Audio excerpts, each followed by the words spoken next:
Hello and welcome to Yamo F1. Here we are in a new place. This is because, just like Charles Leclerc, we have suffered technical issues. Joe's tripped the electrics down the shed, so we're in the car for today. Yeah. My bad. Yeah, so, we will be reviewing the Brazilian Grand Prix.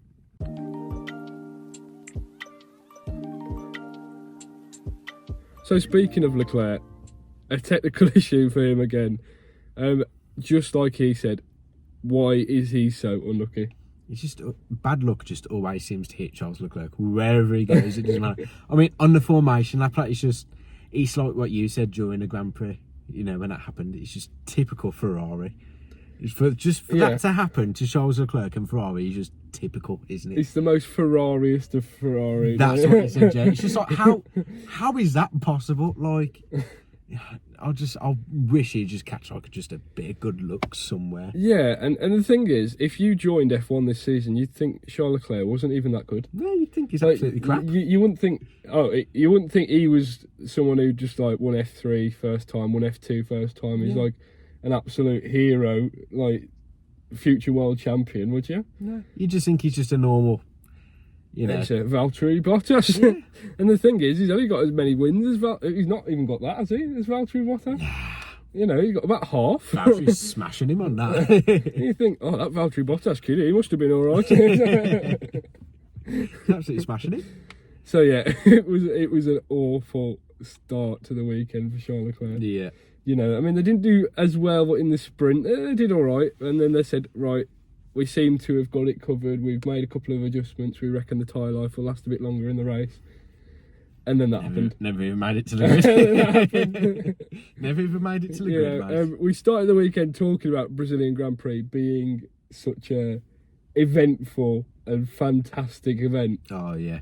But I must say, the first lap, before you even get to the before you even get to the grid, but before you even get to the first corner, amazing. It's all kicking off, and you're like, this is what absolutely crazy. We cannot wait for the Brazilian Grand Prix. Every single year it comes on, every single time it comes on, we're like, this is an amazing Grand Prix. It's always like proven to be one of the best on the calendar, you know, for action and surprises and things like that.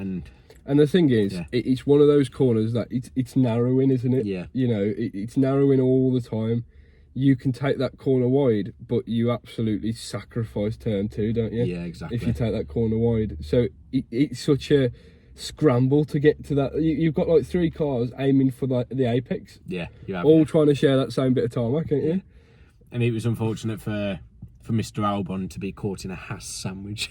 Yeah. It was unfortunate for all three of them, I think. Yeah, it was. Yeah. You know, you saw Hulkenberg coming over on him slightly, and it was like he was being sort of pushed by Magnussen almost. You know, they're all trying to get to the right of the track so they can cut in at the apex. Yeah, but they all just seemed to like merge together. They all converged on each other, and it was just it was like Singapore, wasn't it? The Ferraris. Yeah. One catches the middle car, and then it spun them into each other. Yeah, and exactly. Then, that was that, wasn't it? I mean, I can see why Gunter was unhappy, but you know that was a racing incident, weren't it? I mean, you can't put the blame on that on anyone, really. You know. No. You know, definitely not Alex Albon. You can't put the blame on him. Bless him. I mean, he was just like, what the hell, you know? But... Well, he made a really good start, didn't he? Yeah, he did. It was just so unfortunate that, you know, it's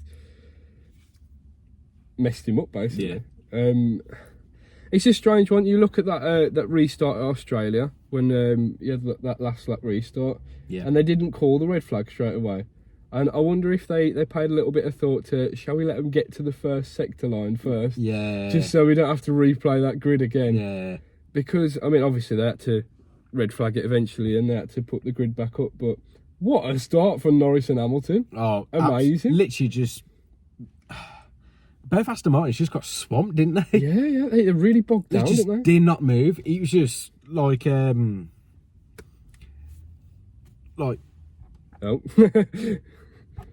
Second technical issue of the evening. Technical one. No, Aston Martin just... You know, they didn't move off the line, did they? They were just bogged down. It wasn't even wheel spin. They just quite simply bogged down. Yeah, it was just like it was just mirrored, both of them. If you get me, like you know, both of them were just there, side by side. It was like watching the red arrows, wasn't it? In formation. It was just a bit like, oh, you're not going either. It's like black and orange come around the outside. Yeah, it was just, they just got absolutely swamped. But then obviously Lewis and Lando just literally powered past both of them, and I was thinking, oh, this is going to be, you know be what? a bit hairy. It was good driving. Yeah, but it really actually, like Lewis wouldn't have seen Lando. Lando wouldn't have seen Lewis. No. Lando might have had a better chance of seeing Lewis being on the outside of the bend, but they both sort of converged on each other. Yeah, then exactly. they could have quite easily crashed into each other then. But Easy. They didn't, did they? Easy, no. And they really shot off into the distance, at least away as a top 4 if you include Alonso in that. Yeah. And we'll mention it a little bit more later, but Lewis eventually got re-overtaken by Alonso. Mm-hmm. Alonso looked really quick, really quick. Something's happened with that Aston Martin. And actually, Norris was keeping pace with Verstappen. Now, I thought this was a bit of a red herring. You know, we watched him in the sprint race, and he was about a second and a half, all the race, the sprint race, behind Verstappen, until about 5-10 laps to go. Yeah. And Verstappen just shot off into the distance. Yeah. So it's like just teasing him a little bit. It was like, oh, you've almost got DRS. No, you haven't. No, you've almost... No, just forget about it. Anyway, I'll see you later. Thanks for coming. They're quite good mates, aren't they? So Max is probably like teasing him, and then like as soon as Max went off, Lando's probably like, oh, you naughty word. Naughty word. Yeah. And I don't know, don't quote me on it, but I actually feel like it was the first time this season that we've seen someone race with Verstappen. Actually challenge someone Verstappen actually for the legitimately get DRS on Verstappen. I genuinely feel like that's the first time we've seen it this season. I mean, we knew nothing would come of it. We knew Verstappen was still going to win. It was for one lap only. Yeah, but it was just exciting. It's just like, oh my god, he's next to him. Someone's racing Max Verstappen for the lead. It's like, what the hell is happening? It's like we've gone back to 2021. Oh, it was amazing. I mean, I know it was only for a lap. You know, it was literally for just over 60 seconds. But it was the best feeling I've had all season. It's the best lap of my life. Yeah, best feeling I've had for a long time. Yeah, honestly, it was such a strange thing. We're become so accustomed to seeing Verstappen just fire off into the distance, and by lap 1 he's out of DRS, and then by lap 2 he's 3 seconds in front, and then it's just the same old this season. Exactly. And we're like, oh my god, Norris is still with him. He's got DRS. But to be honest, I did think that Mercedes would actually keep up with him, or at least finish in the top 5. But oh my god, did Mercedes have a poo show? Yeah. The thing is, they started off well. Obviously, they did well off the start, and you know what? He got swamped by Alonso. Alonso, you know, I'll continue to say it. He's one of the top 3 drivers on the grid. He legitimately overtook Hamilton, and you think, oh yeah, hang on to the back of Alonso now, keep it going, you know. And next thing you know, Perez is coming up behind him, and you think, and that's not what, you know, we as, you know, Hamilton fans want, because obviously it's, you know, nearly a tight battle for P2 in the championship. And to see Checo overtake Lewis was a bit like good for Checo, because obviously he's not had a very good for Checo season, really. And you know what? It's nice to see that little bit of a resurgence from him. Yeah, it is. But not when you're a Lewis fan and they're fighting for position, and it's just kind of like, no, Lewis just needs to finish ahead of Checo just for this P2. Yeah, you know, definitely. Which would mean everything to him and Mercedes. Oh, absolutely. So, and that would be a statement and a half. Yeah, finish second in the championship. Exactly. But just to, you know, just for him to just go flying past him like he's, you know, in a Williams, for example, it's just. And the thing is, you know, that was compounded later on by the fact that he just went from bad to worse. Yeah.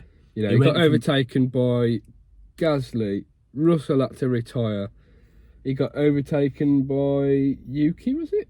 What? Did he get overtaken by Yuki? I don't know, but he was I don't think he did in the end. No, but he was on his close at one to point. him. And it's just like, what was it, 8th in the end? Yeah. It was absolutely catastrophic. I mean, I was thinking to myself, I thought, oh my god, like Mercedes aren't going to finish in the points this race. What the hell's happened to him? It's almost like they're wearing like Alpha Tauris, for example, who had, you know, good qualifying, and then just as the race went on, they just slowly dropped back, you know, to where definitely their normal pace is. But like watching a Ferrari. But they just had no pace. It's just absolutely nothing to offer. Nothing. No, they had no options. They had no answers. No. They had absolutely nothing in response to bad degradation, bad pace, bad reliability, which you don't expect from Mercedes. No, And it was just an awful day at the office. It was a headache. It was a real It was a awful day headache. at the office for them. Yeah. But on the contrary, a really good day at the office. A really good couple of days at the office. Alpha Tauri. Maybe not so much Daniel Ricciardo. Obviously, unlucky. one of the drivers that got caught up in the accident with flying debris, that tyre hit his rear Along wing. with, Liavosi, Oscar Piastri. Yeah, so exactly, yeah. Unlucky. They just had an Aussie race at the back, didn't they? Yeah, they had their own little race a lap behind. Yeah, But they loved it, really. But yeah, Yuki Tsunoda. Yeah. Yuki Tsunoda got points in the sprint. He got points in the race. And we were talking about only a week or two ago, AlphaTauri being the worst car on the grid. Yeah. They brought some upgrades and they've gone from definitely the worst car on the grid to, oh my God, fair play, Daniel Ricciardo. They've managed to equal 8th place to they're absolutely smashing them now. They're like 6 points in front. Yeah, I do think this weekend is what, especially like Yuki needed really after last weekend in Mexico when he lost good points. We said last week it was a massive disappointment. But I think he has redeemed himself this weekend in the sprint and in the race. Got some good points. Absolutely. And unfortunate for Daniel to be where he was because he might have scraped a point or two. You know what? So, it would have been competitive, wouldn't it? Yeah, definitely. So I think Yuki, he did the work for both cars. He was a proper team player this weekend, I think. She was good. And nice to have you back, Yuki. Yeah, nice to have you back. Nice to have you it's back. great to see him doing well now, actually. Yeah. You have those doubts, especially season 1. You thought, he hasn't got it. No. He's a hothead. He hasn't got it in him. No. He's gonna be just another one that goes by the wayside. Give him another season. It's a little bit better. He's still a bit rubbish. And this season, you know what? I mean, I'll say it again. We said it's now or never. He's got to do it. And I think, he's doing it. Yeah, I honestly think he's really earned his place in F1 for the next, a good few years, to be fair. Couple of years minimum. I think he has earned his place. Absolutely. He's a solid driver and he doesn't make as many mistakes as he used to. Mm-hmm. Yeah, he doesn't really scream over the radio as much, which I think we all loved anyway. Yeah, but it was good to watch, but as a sort of AlphaTauri mechanic, I'm sure you're thinking, God, can he just chill out a bit? But yeah, it's really good to see him being successful now. Yeah, definitely. He's shown what he's made of. Absolutely. And then we went through a sort of,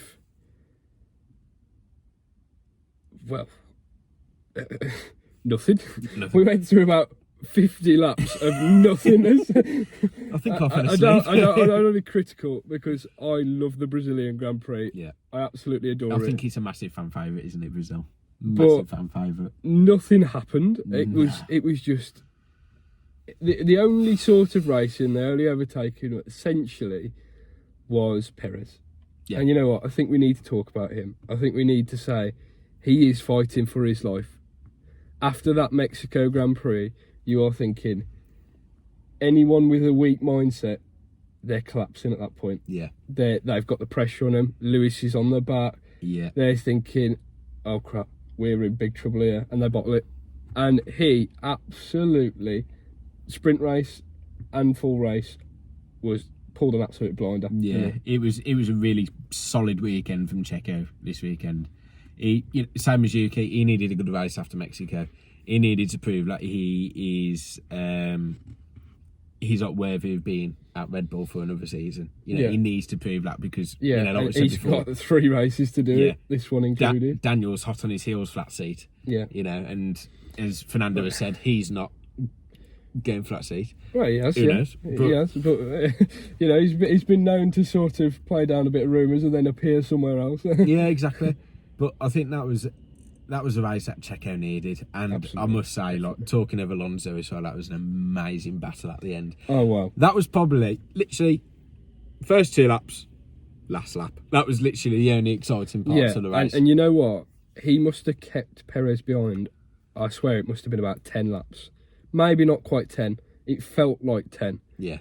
And Perez had DRS for about 10 laps. Yeah. And the quality of driving, the way he'd sacrifice the last turn just so he'd get a straighter run onto the back, onto the pit straight, sorry. And he just managed to hold it every single lap. It was a sheer defensive masterclass. It was like Hungary 2021. Yeah. And fought like a lion. Absolutely. And you know what? that's why I say he is still top 3 drivers on the grid. Definitely. I mean, he does not think outside the box. He thinks outside the planet.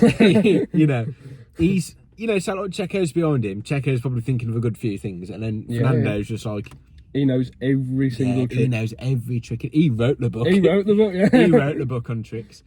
But it was amazing. I mean, you know, like, his number 1 mechanic, like Mikey, he was like, that was a champion's driver. Oh, absolutely. Yeah. Imagine if you put him in a race-winning car. Yeah. He could genuinely still win a championship at 43. I honestly think if you put him in a Red Bull, even in that second seat, he probably would have more wins than Checo this season. Oh, yeah, definitely. I mean, I think that goes without saying, really. Put Logan Sargent. You know, Perez is in better machinery, and he held him behind, and then second from last lap, penultimate lap, the inevitable happened. Yeah. Perez got past him, and you're just thinking, oh, don't get me wrong, it's really good to see Perez doing well, but at the same time, you're like, he's fought so hard for nothing. Yeah. And then you go, oh, go on, keep on him. And he lost him through the middle sector. He was out of DRS, I think, briefly. And you're thinking, oh, great, it's over. He was about 8 tenths, I think, and he crossed the DRS detection zone. And it was nowhere near enough to pass Perez on the straight, but it was just enough to get close enough to him. Just for him to look in his mirrors and go, oh, okay, he's still there. Yeah. Like, I'm still on your tail, you know, I haven't given up just yet. And Perez went wide in turn 2, and that was it then. Yeah. He was like... Put him under pressure, didn't he? Yeah, absolutely. He was like in predator mode. He was going for that overtake. Yeah. And he did it. And even then, the job's not done. Yeah. He's got to get to the line. It's never ended. And you think back to like Gasly's first podium for Toro Rosso. Yeah.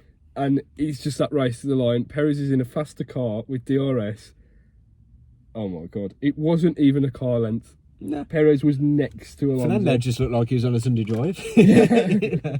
Checo's going, come on! And Fernando's like, yeah. Yeah, Perez is like jumping in his seat trying to get the... He's nudging like that. He's like, come on.